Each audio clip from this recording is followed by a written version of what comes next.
പെട്ടെന്നൊരു ദിവസമായിരിക്കും അത് നമ്മുടെ ശ്രദ്ധയിൽപ്പെടുന്നത്. ഇതൊരു ചുരുങ്ങിയ സമയം കൊണ്ട് സംഭവിക്കുന്നതല്ല. പറഞ്ഞു വന്നത് വീടുകളിലുള്ള ചോർച്ചയെക്കുറിച്ചാണ്.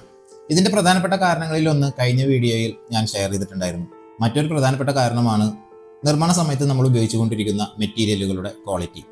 കേരളത്തിന്റെ കാലാവസ്ഥയ്ക്ക് അനുയോജ്യമായിട്ടുള്ള സ്വഭാവ സവിശേഷതകളുള്ള മെറ്റീരിയൽസ് ആയിരിക്കണം പ്രധാനമായും നമ്മൾ ഉപയോഗിക്കേണ്ടത്.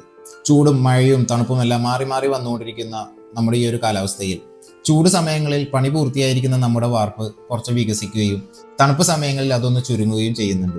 ഈ ഒരു പ്രോസസ്സിങ് നടന്നുകൊണ്ടിരിക്കുമ്പോൾ മൈക്രോ ക്രാക്സുകൾ നമ്മുടെ ഈ വാർപ്പിന്റെ പ്രതലങ്ങളിൽ ഉണ്ടാവുകയും ഇതിലൂടെ നനവ് ഉള്ളിലേക്ക് ഇറങ്ങാനും ഈ ഒരു നനവ് പിന്നീട് കമ്പിയിൽ ചെന്ന് മുട്ടുകയും കമ്പി തുരുമ്പെടുക്കാനും തുടങ്ങും.